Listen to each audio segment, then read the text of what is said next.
Meu nome é Carmen Costa, e durante muito tempo eu acreditei que nasci para ser uma sombra dentro da minha própria casa. A mansão da minha família era um símbolo de poder e frieza, com lustres de cristal que refletiam um brilho tão falso quanto os sorrisos que eu via ao redor da mesa. Ali, cada palavra era uma estratégia, cada gesto um movimento calculado.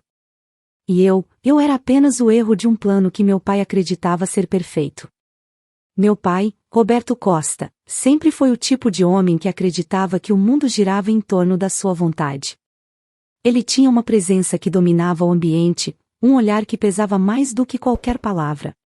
Cresci ouvindo que o império da nossa família era fruto do esforço dele, que tudo o que tínhamos, os carros, a mansão, os investimentos, as empresas, existia porque ele havia nascido para comandar. E ao lado dele, sempre esteve Eduardo, meu irmão mais velho, aquele que desde cedo foi moldado para ser o sucessor, o reflexo do pai, o orgulho da linhagem Costa. Enquanto eles falavam de lucros, fusões e aquisições, eu ficava no canto da sala, observando. As reuniões eram longas, cheias de termos que aprendi sozinha a decifrar, porque ninguém se preocupava em explicar nada para mim. Quando tentava participar, a resposta era sempre a mesma. Isso não é coisa para você, Carmen. Ou então, você devia pensar em algo mais leve. Casamento, talvez. As risadas ecoavam, e eu aprendi a sorrir de volta, não por concordar, mas por saber que ainda não era hora de responder. Desde criança, eu preferia os ruídos dos computadores às vozes altivas da sala de jantar. Gostava do som das teclas, da lógica perfeita dos códigos. Dentro da tela, tudo fazia sentido. O certo era certo, o errado era errado. Lá, eu tinha controle. Diferente do mundo real, onde meu valor era medido por sobrenome e obediência. Passei noites inteiras desmontando máquinas, estudando sistemas, entendendo como as engrenagens invisíveis controlavam o que os outros viam. Era quase poético, eu, a filha invisível, compreendendo os bastidores das estruturas que ninguém notava. Lembro-me de um jantar em que meu pai, com uma taça de vinho nas mãos, olhou para mim e disse: Engenharia de software? Isso é brincadeira de criança, Carmen. O mundo real é feito de números e decisões, não de telas. Eduardo, sentado ao lado dele, soltou uma risada curta. Deixa ela, pai. Um dia ela vai perceber que não nasceu para negócios. Aquela noite, o silêncio foi minha resposta. Eu aprendi que o silêncio, quando bem usado, é uma arma. Ele deixa os arrogantes acreditarem que venceram. Minha mãe, a única que talvez me entenderia, partiu cedo demais. Diziam que eu herdei sua sensibilidade, como se isso fosse um defeito.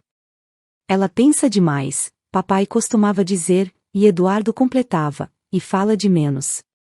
Mal sabiam eles que, enquanto falavam, eu ouvia, e entendia tudo. A vida na mansão era um teatro. Jantares luxuosos, reuniões cheias de homens engravatados, brindes e promessas. Mas por trás das paredes de mármore, o que existia era um império de egos.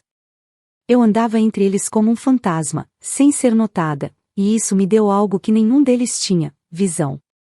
Vi cada decisão impensada, cada erro coberto com discursos bonitos. Vi o quanto o poder os cegava. Quando completei 18 anos, decidi que não esperaria aprovação. Consegui uma vaga em uma universidade de tecnologia e mergulhei de cabeça no que realmente me apaixonava. Enquanto meu pai exibia o filho em palestras e eventos, eu escrevia códigos que começavam a chamar a atenção de empresas estrangeiras. Trabalhava em silêncio, de madrugada, com o brilho da tela iluminando um quarto que mais parecia uma trincheira. E toda vez que um projeto dava certo, eu me lembrava das palavras deles e prometia a mim mesma que um dia faria um silêncio. Mas naquela fase da vida, eu ainda era invisível. Eles achavam que tinham tudo sob controle, as ações, os lucros, o poder. E enquanto riam da minha brincadeira com computadores, não faziam ideia do que eu estava construindo. Eu viajava entre linhas de código e números, moldando algo que ainda nem eu compreendia completamente. O que eu não sabia era que, um dia, aquele mesmo brinquedo que desprezavam se tornaria o alicerce do império que eu tomaria das mãos deles. No fundo, talvez meu pai nunca tenha percebido o perigo de me manter em silêncio. Porque o silêncio, quando nasce da humilhação, vira um plano. E o meu já estava começando a se formar. Eu me lembro do dia em que saí da mansão pela primeira vez sem olhar para trás. O portão se fechou lentamente, e pela primeira vez, o som do ferro batendo soou como liberdade. Carregava uma mala simples, um laptop e a convicção de que ninguém além de mim definiria quem eu seria. A cidade parecia outra vista de fora dos muros da família Costa, barulhenta, viva, cheia de possibilidades. Eu sentia medo, claro, mas junto dele, um prazer quase secreto, o de começar do zero. Entrei em um mundo que meu pai jamais entenderia, o das startups, dos jovens visionários e das mentes inquietas. Enquanto ele se orgulhava de prédios de vidro e reuniões com banqueiros, eu me reunia em cafés, entre cabos e telas, discutindo ideias que pareciam impossíveis. Ali, minha voz tinha valor. Ali, ninguém se importava com o meu sobrenome, apenas com o que eu sabia fazer. Trabalhei em um projeto pequeno no início, um algoritmo que previa oscilações de mercado com base em dados sociais. Passei noites acordada, tomando café barato e digitando até as mãos doerem. Quando a primeira empresa aceitou investir, me lembro de encarar a notificação na tela e sorrir. Consegui, murmurei sozinha. E naquele momento, percebi, cada linha de código era um tijolo da minha independência. Os anos seguintes foram uma mistura de luta e descoberta.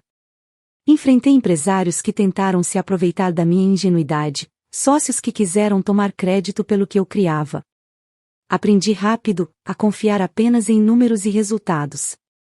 O mundo dos negócios podia ser cruel, mas era menos hipócrita do que os jantares da minha infância.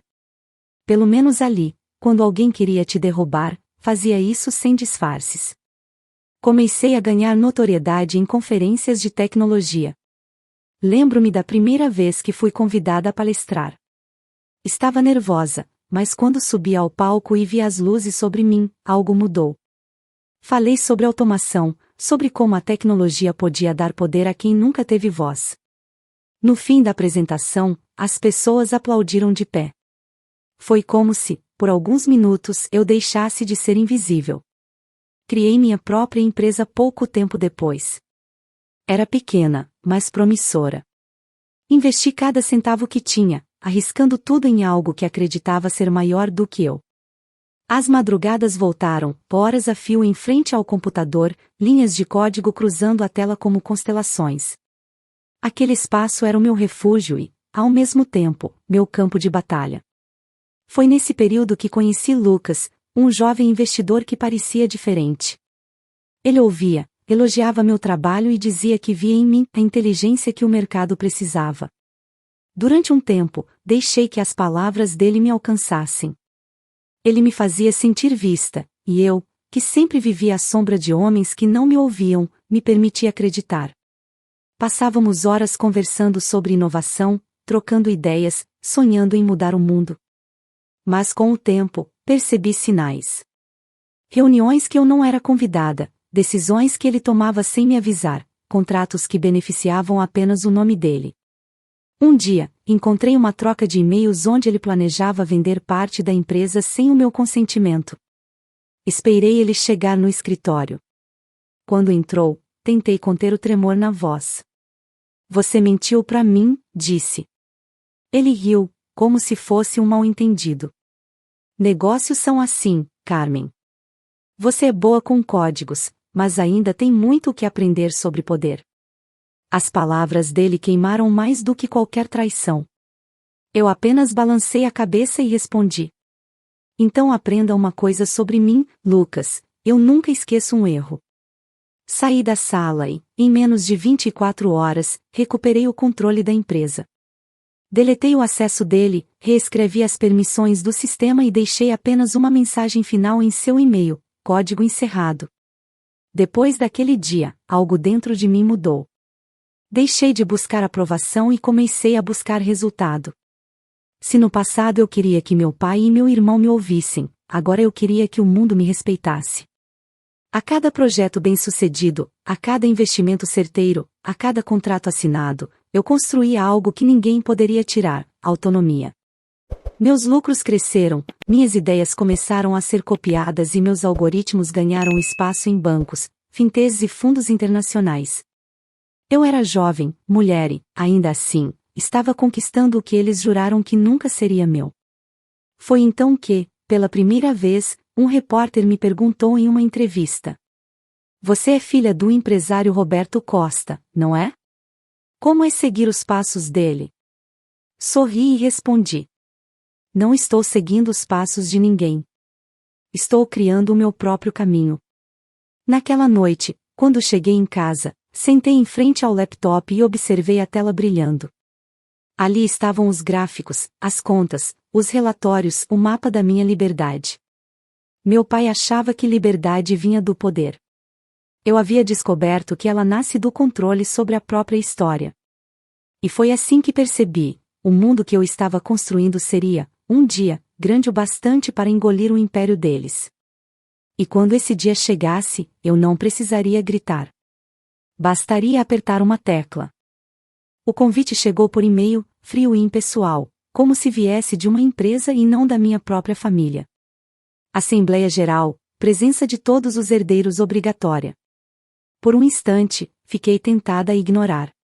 Fazia anos que não participava de nada ligado ao Império Costa, mas algo naquele tom autoritário me incomodou. Era como se ainda tentassem me lembrar de que eu era apenas uma peça pequena em um tabuleiro dominado por eles. Respirei fundo e decidi ir. Não por obediência, mas porque queria ver de perto o que tanto tentavam esconder. A reunião aconteceria no 35º andar da sede do grupo, um edifício espelhado no coração financeiro da cidade. Ao entrar, fui recebida com olhares surpresos. Funcionários que mal se lembravam do meu rosto murmuravam entre si. Eu estava diferente, mais segura, mais firme, e, principalmente, com um olhar que não pedia permissão. Caminhei até o elevador e, enquanto subia, senti uma mistura estranha de raiva e curiosidade. Eles me ignoraram por anos. Agora, eu queria entender por quê. A sala da Assembleia era enorme, com uma mesa de vidro que refletia os rostos tensos de executivos e conselheiros. Meu pai estava à cabeceira, com seu terno impecável e aquela expressão de quem acreditava que nada fugia do controle.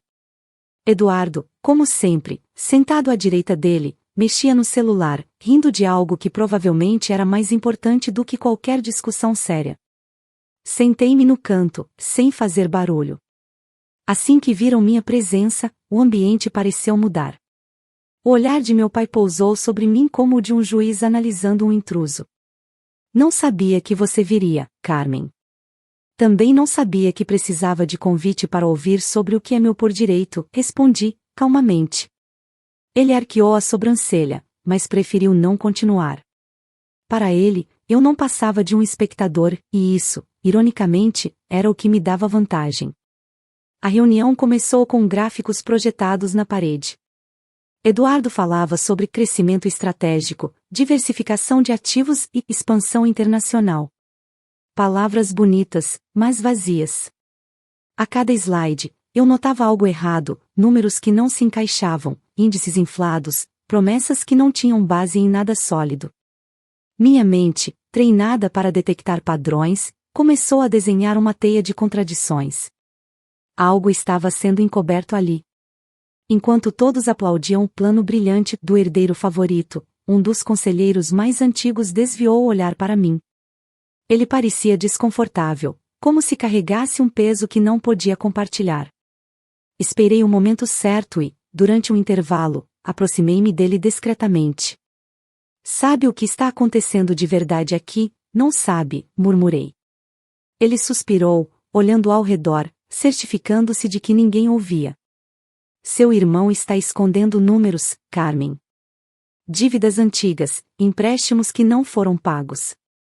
Ele mascara tudo com projeções. Se isso continuar, a empresa pode ruir." Meu coração acelerou. Aquilo explicava as inconsistências. Eduardo, o prodígio da família, estava cavando um buraco sob o próprio trono.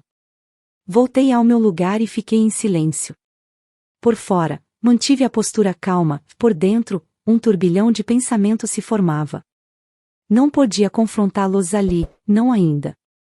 Eles me ridicularizariam, como sempre. Eu precisava de provas. Conforme a reunião avançava, percebi o quanto todos estavam cegos pela arrogância. Cada um parecia mais preocupado em concordar com meu pai do que em analisar os riscos. Eduardo falava, o pai aplaudia, os conselheiros balançavam a cabeça. Era um teatro ensaiado, e todos os atores acreditavam no próprio roteiro. Todos, menos eu. Quando a reunião terminou, Eduardo se aproximou com o mesmo sorriso de sempre, aquele sorriso de quem acredita que é intocável. Não esperava ver você por aqui. Finalmente decidiu participar do mundo real? Olhei para ele sem demonstrar emoção. Talvez eu só tenha vindo ver o quanto o mundo real está desmoronando. Ele franziu o senho, sem entender. E eu apenas saí. No carro, enquanto as luzes da cidade passavam pela janela, conectei meu notebook e comecei a trabalhar. A curiosidade virou propósito. A cada clique, eu mergulhava mais fundo nas finanças da empresa. Transferências suspeitas, empréstimos não declarados, contratos superfaturados, tudo estava ali, escondido entre relatórios. Quando encontrei o primeiro indício sólido, o coração bateu forte. Eles estavam quebrando a empresa e fingindo prosperidade. E a melhor parte? Nenhum deles imaginava que eu tinha o conhecimento técnico para descobrir. Fechei o laptop e encostei a cabeça no banco. Pela primeira vez, percebi que não era apenas uma herdeira esquecida. Eu era a única que realmente enxergava o que estava acontecendo. Naquele instante, compreendi algo profundo: o poder não pertence a quem fala mais alto, mas a quem observa em silêncio. E eu estava prestes a transformar o meu silêncio em arma. Depois daquela reunião, nada mais em mim era passivo. Passei dias inteiros revendo cada dado, cada movimentação financeira, e a verdade que emergia daquelas planilhas era tão clara quanto cruel. Meu irmão estava afundando o império que meu pai acreditava comandar. O que antes parecia apenas arrogância era, na verdade, incompetência mascarada por soberba. Eu sabia que, se as coisas continuassem daquele jeito, o nome Costa perderia o prestígio que sustentou nossa família por décadas.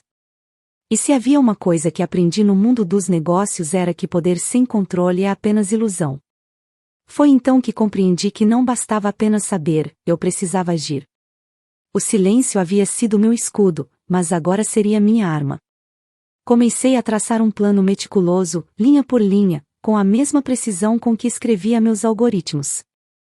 Se eles nunca me deram lugar na mesa, eu conquistaria o tabuleiro inteiro. Passei a monitorar discretamente o mercado. Usando empresas intermediárias e fundos internacionais, comecei a comprar ações da holding familiar.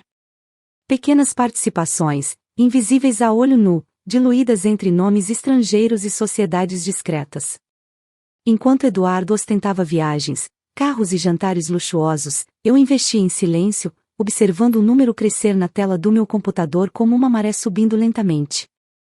Cada compra era um movimento calculado, uma peça colocada no lugar certo. Eu conhecia a arrogância deles o suficiente para saber que jamais desconfiariam. Papai acreditava que nada poderia abalar seu domínio, e Eduardo achava que entendia de finanças só porque repetia jargões que ouvia em reuniões. Nenhum dos dois imaginava que a menina do computador estava, aos poucos, assumindo o controle que sempre negaram a ela. Durante meses, vivi uma rotina dupla. De dia, mantinha minha rotina normal, reuniões, projetos, palestras.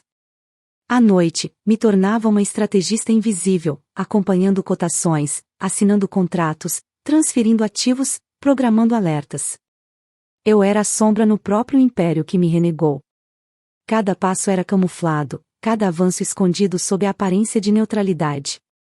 Mas o destino, irônico como sempre, gosta de testar a paciência dos que planejam. Houve momentos em que quase fui descoberta. Uma vez, um assessor do meu pai comentou numa reunião que um investidor anônimo estava comprando ações da empresa. Eduardo riu, debochado. Provavelmente algum fundo perdido achando que vai lucrar com o nosso nome. Eu apenas tomei um gole de café e continuei a digitar no celular, escondendo o sorriso que ameaçava escapar. Com o passar dos meses, comecei a sentir o peso do que estava fazendo. Não era apenas um jogo de números, já era uma guerra silenciosa contra a própria família. Às vezes, me perguntava se estava indo longe demais. Mas então eu lembrava dos anos de humilhação, das risadas abafadas, das vezes em que fui tratada como um enfeite, e o sentimento de culpa evaporava. O que eu estava fazendo não era vingança. Era justiça. Um dia, recebi um telefonema de um consultor que havia me ajudado discretamente a montar as estruturas de aquisição. As transferências foram concluídas, ele disse. Você agora detém 53% das ações, mas ainda estão registradas em nomes de confiança, como combinamos. Por alguns segundos, fiquei em silêncio. O som da cidade ao fundo pareceu desaparecer. 53%. Era oficial. Eu era acionista majoritária do Império Costa. Levantei-me da cadeira e caminhei até a janela do meu escritório. Lá fora, os prédios brilhavam sob o sol, cada um representando um pedaço de poder, um sonho alheio, uma luta invisível. Pensei em tudo o que suportei até chegar ali. Pensei em cada palavra dita para me calar, em cada porta fechada, em cada olhar de desdém. E percebi que, em silêncio, eu havia vencido. Naquela noite, abri uma garrafa de vinho sozinha. Não para comemorar, mas para marcar o início de uma nova fase. Toquei a borda da taça e deixei o som ecoar no ar. Eles não sabem, murmurei para mim mesma. Ainda não. E enquanto o líquido rubro refletia as luzes da cidade, eu soube, a próxima reunião de família seria diferente. Pela primeira vez, não seria eu quem ouviria as ordens. Seria eu quem as daria. A notícia se espalhou como fogo em mato seco. Um investidor anônimo estava comprando participações dentro da holding familiar. Eu já esperava por isso. Era apenas uma questão de tempo até que os olhares começassem a se voltar para o mistério que pairava sobre o conselho. Mas o que me surpreendeu foi o desespero imediato com que meu irmão reagiu. Eduardo sempre gostou de parecer calmo, confiante, no controle, mas quando o medo bate, a máscara dos arrogantes costuma rachar rápido. Na manhã seguinte, recebi a convocação, reunião de emergência, presença obrigatória. O e-mail vinha em tom urgente, quase histérico. Sorri ao ler, já sabendo o que me esperava. Naquela altura, eu já estava pronta. Cada movimento deles era previsível, e eu havia estudado cada um como um programador decifra seu próprio código. Quando cheguei à sede da empresa, o ambiente estava diferente. O corredor que sempre exalava arrogância agora cheirava a tensão. Secretárias cochichavam, conselheiros trocavam olhares, e até o segurança da porta parecia apreensivo. Entrei na sala de reuniões e encontrei meu pai de pé, ao lado da mesa, o rosto vermelho e o punho cerrado sobre uma pilha de relatórios. Eduardo andava de um lado para o outro, inquieto, o celular na mão. Você está sabendo disso, Carmen? Ele perguntou assim que me viu entrar, a voz mais alta do que o normal. Tem um investidor fantasma comprando as ações da família. Papai acha que pode ser algum fundo internacional tentando tomar o controle da empresa. Sentei-me calmamente. E o que vocês pretendem fazer? Meu pai olhou para mim com impaciência. Fazer? Vamos descobrir quem está por trás disso, é claro. Nenhum estranho vai se meter no que é nosso. Cruzei as pernas e observei em silêncio enquanto eles discutiam. A palavra nosso saía da boca dele com um peso curioso, como se eu não fizesse parte desse nós. Eduardo sugeria contratar auditores, rastrear movimentações, pedir ajuda do banco. Meu pai falava em acionar advogados e reforçar o controle interno. Era quase engraçado vê-los correr atrás do próprio rastro, sem perceber que a sombra que os perseguia estava ali, sentada diante deles. Você não vai dizer nada? Eduardo me provocou. Afinal, você é a expert em tecnologia. Deve saber como rastrear essas coisas. Ergui os olhos para ele e sorri, de forma contida. Às vezes, o que você procura está mais perto do que imagina. O problema é que quando se olha demais para cima, deixa de enxergar o que está sob os próprios pés. Ele franziu o senho, sem entender o duplo sentido. Meu pai, por outro lado, pareceu irritar-se. Carmen, por favor, poupe-nos das suas metáforas. Isso é sério. Continuei em silêncio. Sabia que cada palavra dita naquela sala seria usada contra mim se eu deixasse transparecer qualquer sinal de conhecimento. Essa era a primeira batalha, e a minha maior arma era a paciência. A reunião se estendeu por horas. Eles traçavam estratégias, faziam ligações, gritavam com assessores. Eu apenas observava. A cada minuto, via mais claramente o quanto estavam perdidos. Nenhum dos dois entendia que o verdadeiro poder não está em quem controla a reunião, mas em quem entende o jogo. E eu o entendia. Em determinado momento, Eduardo bateu na mesa e gritou: "Quem quer que seja, vai se arrepender. Ninguém desafia um Costa e sai impune." Foi difícil não rir. Ele falava com tanta convicção, como se o sobrenome fosse um escudo impenetrável. E talvez fosse isso o mais trágico, eles sempre acreditaram que o nome bastava. Quando a reunião terminou, papai me chamou de lado. "Você é inteligente, Carmen. Quero que ajude seu irmão a identificar esse invasor. Não podemos permitir que esse tipo de coisa aconteça. O controle precisa ficar na família." Assenti com calma. "Claro, papai. Vou investigar." Ele colocou a mão no meu ombro, um gesto que soava mais como comando do que como carinho.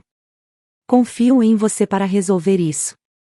Enquanto caminhava para o elevador, pensei na ironia daquela frase. Se ele soubesse a verdade, se entendesse quem realmente segurava as rédeas da empresa, talvez caísse de joelhos ali mesmo. Mas não era o momento.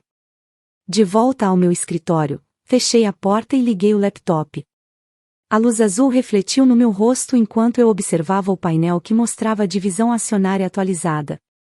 A porcentagem ao lado do meu nome crescia a cada semana, consolidada em estruturas que eles jamais entenderiam. Toquei a tela levemente com a ponta dos dedos e senti um arrepio percorrer a espinha. Aquilo era mais do que números, era o mapa da minha vitória. De repente, uma mensagem piscou na tela. Era de um dos meus consultores: "Eles estão nervosos. A auditoria interna não vai encontrar nada. Tudo está sob controle." Respirei fundo e apoiei o queixo na mão. "Sob controle", repeti em voz baixa.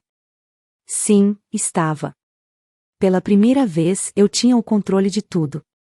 Lá fora, o sol começava a se pôr sobre os prédios. A cidade fervilhava, mas dentro de mim reinava um silêncio absoluto, o tipo de silêncio que antecede a virada de um jogo. Eu sabia que aquele era apenas o começo. Eles ainda não tinham ideia da profundidade da armadilha em que estavam presos. E quando finalmente descobrissem, não haveria mais reunião, nem conselho, nem sobrenome que pudesse salvá-los. Sorri. O império deles estava ruindo, e o melhor de tudo é que seriam os próprios donos que, sem saber, me entregariam as chaves do trono. Naquela noite, o vento soprava forte contra as janelas do meu apartamento. A cidade, lá embaixo, parecia uma teia viva de luzes e segredos, e eu, sentada diante do meu laptop, observava os números dançando na tela como se fossem notas de uma música que só eu conseguia ouvir. Cada gráfico, cada porcentagem, cada movimento representava algo maior do que dinheiro, era controle, era domínio, era a virada silenciosa que eu havia planejado por anos. Com as informações que coletei, passei a montar um dossiê completo, não apenas sobre a empresa, mas sobre meu pai e meu irmão. Descobri contratos assinados sem supervisão, acordos feitos por impulso, investimentos em empreendimentos falidos apenas por vaidade. O império dos Costa, que sempre me parecia tão sólido, estava corroído por dentro. Eles apenas não percebiam, e, para ser sincera, não queriam perceber. Homens assim não aceitam rachaduras no próprio trono. À medida que mergulhava nos relatórios, comecei a compreender a extensão daquilo que havia construído. Não se tratava mais apenas de provar meu valor. Eu estava diante da chance de reescrever a história da família, uma história escrita por gerações de homens que acreditavam que poder era sinônimo de gênero e arrogância. Mas poder verdadeiro, eu aprendi, é entender o que ninguém mais vê. O cursor piscava na tela, refletindo em meus olhos como um lembrete. A próxima jogada seria definitiva. Eu precisava escolher entre continuar nas sombras ou emergir de vez. Não havia mais volta. Na manhã seguinte, decidi visitar a empresa. Não como convidada, mas como quem pertence àquele lugar. Entrei no edifício usando o crachá de acionista, algo que sempre me deram apenas por protocolo, nunca por respeito. As pessoas me olhavam com curiosidade, talvez percebendo que havia algo diferente em mim. Caminhei pelos corredores com passos firmes. Cada metro percorrido ali era uma conquista. Ao entrar na sala de reuniões, encontrei meu irmão reunido com alguns diretores. Todos se calaram ao me ver. Eduardo tentou manter o sorriso habitual, mas sua voz denunciou o desconforto. Carmen. Que surpresa! Não sabia que participaria da reunião. Nem eu, respondi, sentando-me na cadeira ao lado dele. Mas decidi que já era hora. Durante toda a apresentação, observei-o repetir frases decoradas, números manipulados, previsões irreais. Era um show de aparência. E quando um dos diretores perguntou sobre as reservas de capital, Eduardo hesitou por um segundo, o suficiente para eu perceber que estava mentindo. O constrangimento pairou no ar. Então ele desviou o assunto, fingindo confiança, e eu, por instinto, anotei tudo. Após a reunião, o encarei diretamente. Você sabe que esses relatórios estão inconsistentes, não sabe? Ele arqueou as sobrancelhas. Agora você entende de finanças também? Entendo de lógica, respondi. E a lógica não mente. Por um momento, vi algo raro em seu olhar, dúvida. Talvez pela primeira vez ele se perguntava se realmente tinha controle da situação. Não respondi mais nada. Saí da sala e fui direto ao meu carro. No caminho de volta, minha mente fervilhava. O que eu vi ali não era apenas incompetência, era um castelo construído sobre areia. Se eu deixasse as coisas seguirem, todo o império desabaria e levaria junto o nome da família. Mas se eu tomasse as rédeas agora, poderia reconstruir tudo do zero, do meu jeito. Cheguei em casa decidida. Abri meu laptop, conectei meus sistemas e iniciei um programa que criei anos atrás, um monitor de ativos em tempo real, sincronizado com todas as minhas participações. Em poucos segundos, a tela exibiu uma linha ascendente. Eu controlava mais da metade da holding. A cada nova atualização, meu nome aparecia vinculado a subsidiárias, fundos e participações internacionais. Era oficial, o trono era meu, e eles ainda não sabiam. Enquanto observava a tela, senti uma mistura de adrenalina e serenidade. Não havia euforia, apenas a sensação firme de que o destino finalmente estava no eixo certo. A filha esquecida, a voz ignorada, a mulher que eles mandaram voltar para os computadores agora tinha nas mãos o código que governava toda a fortuna. Peguei o celular e enviei uma mensagem curta ao consultor que me ajudava. Está tudo pronto? A resposta veio rápida. Sim. Quando quiser, o mundo saberá. Encostei-me na cadeira e fechei os olhos por um instante. Pensei em todas as noites em que ouvi risadas às minhas custas, em cada reunião onde me mandaram calar, em cada conselho onde me trataram como enfeite. Cada palavra deles havia se transformado em combustível. E agora, enquanto eles ainda acreditavam que comandavam o jogo, eu já tinha redesenhado o tabuleiro. Abri os olhos e encarei o reflexo da tela. Vi ali uma mulher que não precisava mais provar nada. A partir daquele momento, o jogo deixava de ser apenas deles. Eu já não era a filha invisível. Eu era a herdeira com o código do poder. O convite para a Assembleia de Acionistas chegou com pompa, selado com o brasão da família e impresso em papel grosso, dourado nas bordas, o tipo de gesto que meu pai adorava. Ele sempre acreditou que poder era exibido em detalhes, em símbolos, em silêncios calculados. Eu olhei para aquele convite por longos minutos antes de decidir que iria. Não para assistir, mas para mostrar o que acontece quando subestimam quem fica calada por tempo demais. No dia marcado, vesti um terno preto de corte impecável, simples, elegante, sem adornos. O cabelo preso em um coque firme, o olhar treinado no espelho, seguro, calmo, inabalável. O elevador até o topo do prédio parecia demorar mais do que o normal. Cada andar que passava era como um degrau rumo ao inevitável. Quando as portas se abriram, respirei fundo. Era hora de encerrar um ciclo e começar outro. A sala estava cheia. Conselheiros, investidores, diretores, todos acomodados ao redor da mesa de vidro reluzente. Meu pai, ao centro, exalava autoridade. Eduardo, à direita dele, fazia anotações que eu sabia que nunca lera depois. Quando entrei, os olhares se voltaram para mim, alguns surpresos, outros confusos. Ninguém esperava que eu estivesse ali. Carmen, meu pai disse, com um sorriso contido. Que bom que veio. Talvez possa aprender um pouco sobre o que é comandar de verdade. Estou aqui exatamente por isso, respondi, caminhando até o meu lugar. A reunião começou com o habitual desfile de apresentações, gráficos e discursos cheios de promessas. Eduardo falava sobre expansão internacional, sobre novas parcerias, um teatro que eu já conhecia de cor. Os diretores fingiam entusiasmo, meu pai concordava com cada palavra do filho. Todos pareciam confortavelmente presos na própria ilusão. Até que chegou o momento das autorizações financeiras. O executivo do banco, um homem de meia idade com voz grave e postura rígida, levantou-se. Precisamos da aprovação do acionista majoritário para concluir a transferência de fundos internacionais, anunciou, folheando uma pasta grossa. Meu pai acenou com a cabeça. Claro. Pode deixar que eu assino. O executivo hesitou. Perdão, Sr. Costa, mas, de acordo com os registros atualizados, o senhor não é o acionista majoritário. O silêncio caiu como uma lâmina. A respiração na sala ficou pesada. Vi o olhar de meu pai endurecer, e Eduardo franziu o senho, sem compreender. Como é que é? Ele perguntou, tentando rir. Deve haver algum erro.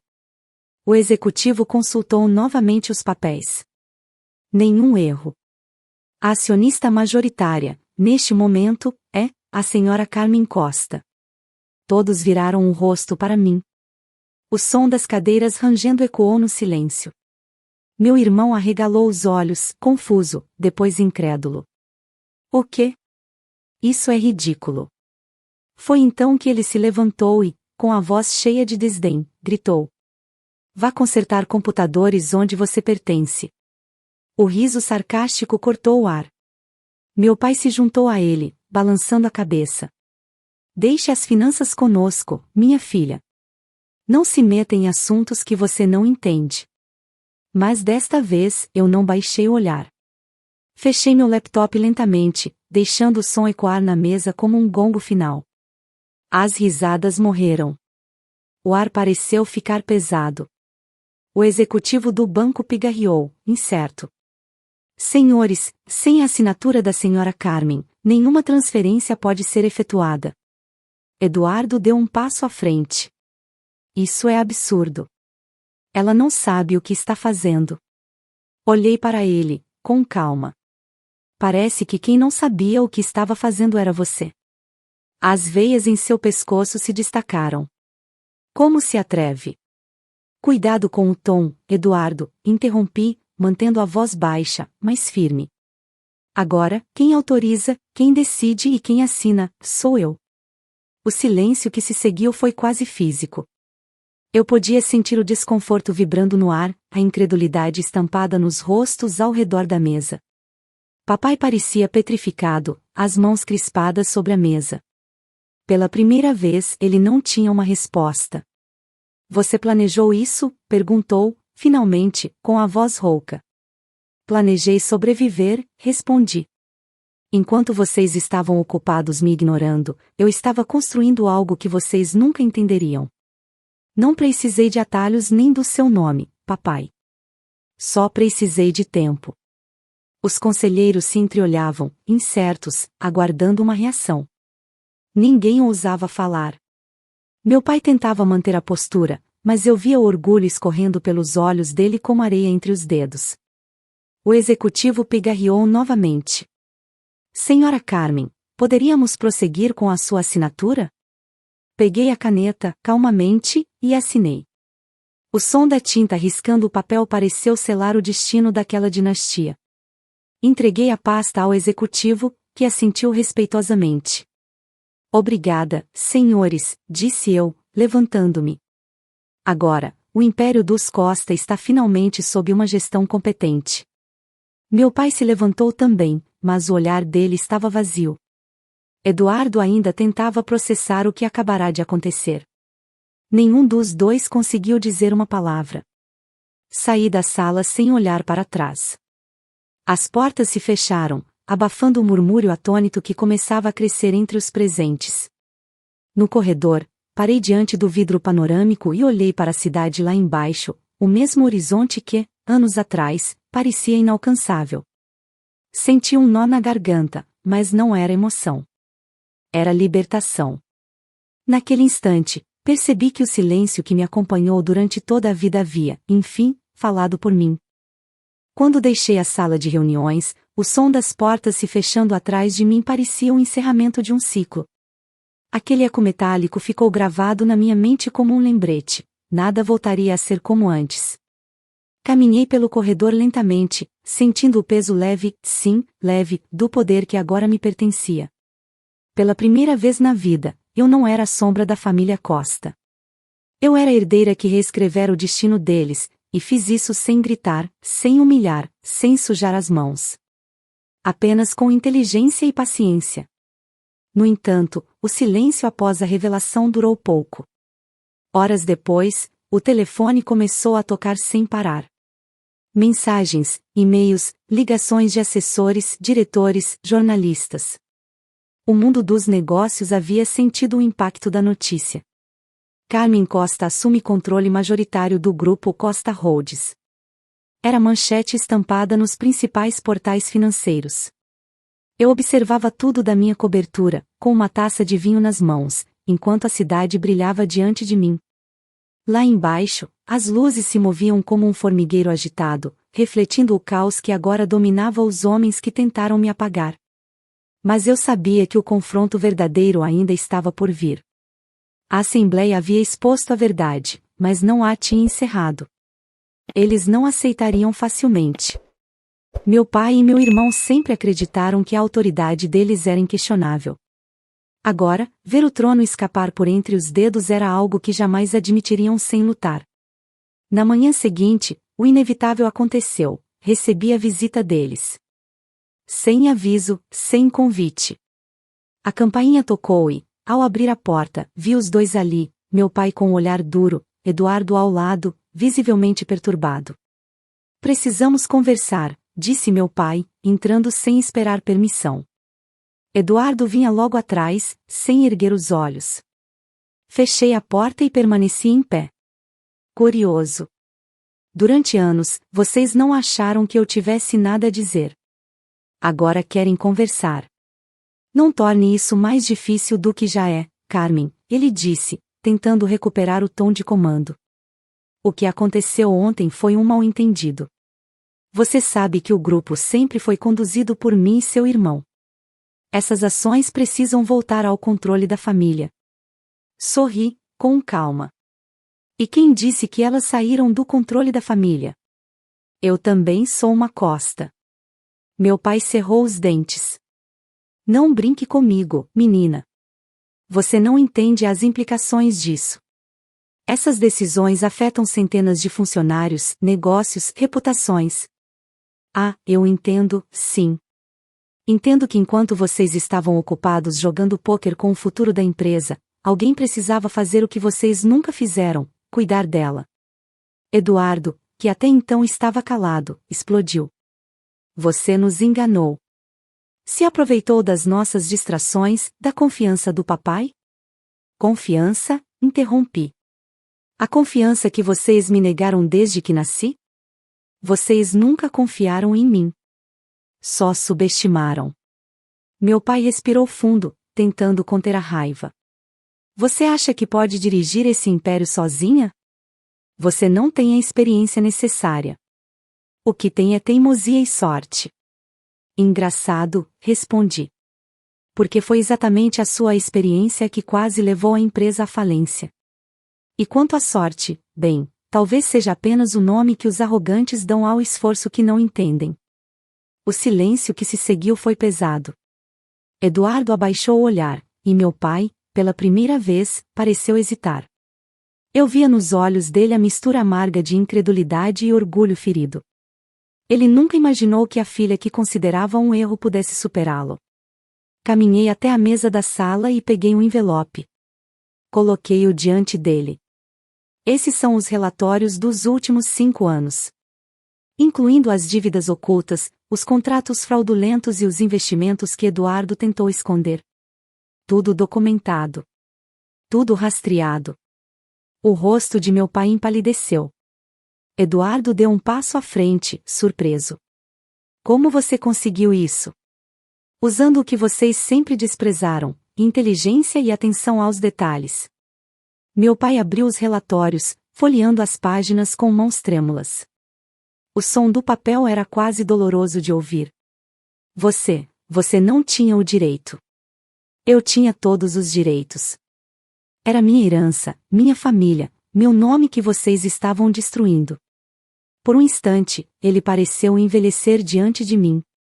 O homem que antes parecia invencível agora estava curvado sob o peso das próprias falhas.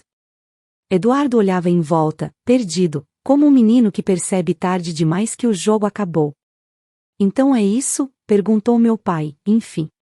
Você quer nos tirar de cena? Não, papai. Eu quero consertar o que vocês estragaram.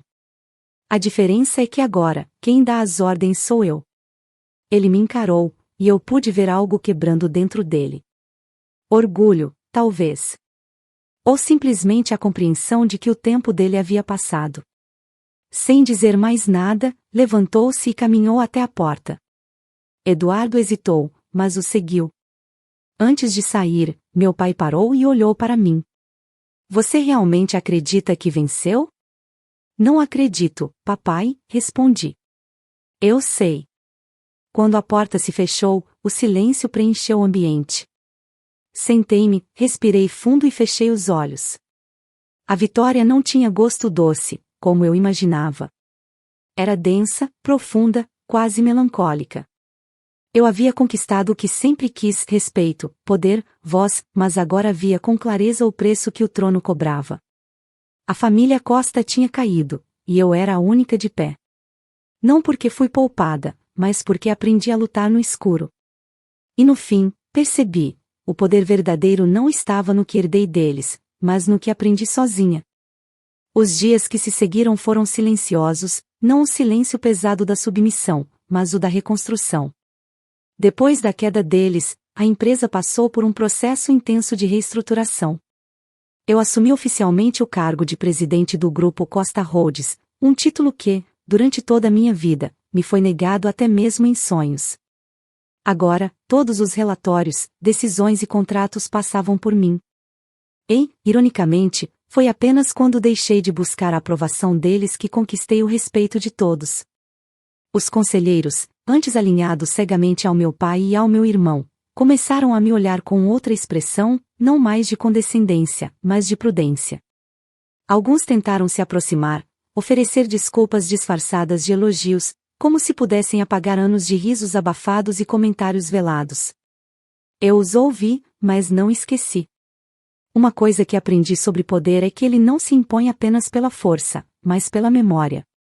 Meu primeiro ato como líder foi abrir os livros contábeis da empresa e expor, para todos os acionistas, a verdadeira situação. Transparência. A palavra que eles tanto temiam. O choque foi imediato, mas necessário. Preferi o desconforto da verdade à segurança de uma mentira. Contratei auditores independentes, revisamos contratos, encerramos parcerias duvidosas. Era hora de reconstruir e, pela primeira vez, fazer da empresa algo digno. Meu pai, ao saber da Assembleia Pública, não apareceu.